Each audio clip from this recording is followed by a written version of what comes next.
Kalau diingatkan balik, memang kesianlah keadaan Apple masa tu. Atuk yang dah risau sangat sampai pecahkan pintu bilik Apple. Takutlah jadi apa-apa dekat Apple kan. Lepas tu atuk dengan orang kampung sama-sama tolong kembalikan semangat Apple. Memang ambil masa jugalah, tapi akhirnya lepas beberapa minggu dirawat, Apple kembali normal semula. 3 hari lepas sembuh, Apple mimpi semula kejadian yang berlaku sebelum ni. Dalam mimpi tu, Apple nampak diri dia sendiri dengan lelaki jahat yang serang dia. Dekat belakang lelaki tu ada pocong dan ada satu makhluk hitam. Lelaki tu tendang Apple, kemudian seret dia ke arah pulau. Sampai dekat tepi pulau, dia tolak Apple dalam air. Apple nampak diri dia lemas, tenggelam timbul dalam air tu. Dan lelaki tu ketawa je. Kemudian dia terus pergi. Tak lama lepas tu, ada seorang lelaki tua muncul.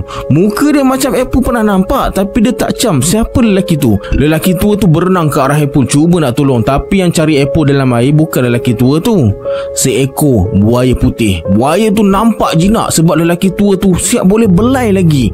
Dengan bantuan buaya putih, lelaki tua tu angkat Apple ke permukaan. Tiba-tiba muncul seekor harimau, entah dari mana datangnya, bantu lelaki tua tu angkat Apple. Dalam sekelip mata, Apple dah ada balik dekat hutan tempat dia pensan sebelum ni. Lelaki tua tu duduk sebelah Apple, rawat dia dulu. Dia baca sesuatu dekat air, kemudian bagi Apple minum.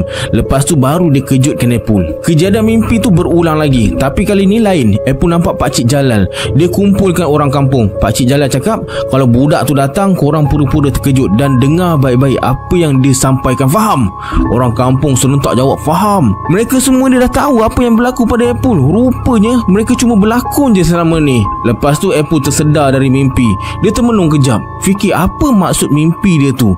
Akhirnya dia baring semula dan tertidur balik. Kejadian tu berlalu pergi, tapi apa yang berlaku jadi kenangan yang takkan dilupakan. Apple dan orang kampung akan ingat kejadian tu sampai bila-bila. Itulah pengalaman paling top dalam hidup mereka tu. Sebulan kemudian, masa Apple tengah jawab perperiksaan pertengahan tahun subjek sejarah, ada satu soalan berbunyi, namakan kerajaan luar yang sezaman dengan kerajaan alam Melayu. A. Empire Rome, B. Kesultanan Delhi, C. Champa, D. Kerajaan Kola. Apple termenung lama, otak kosong sebab lupa jawapan tu. Tiba-tiba dia dengar suara halus berbisik, jawapan dia A. Apple tersentak, pandang keliling, cari punca suara tu, tapi tak ada siapa. Dia pun tandalah jawapan A, sap, walaupun ragu-ragu.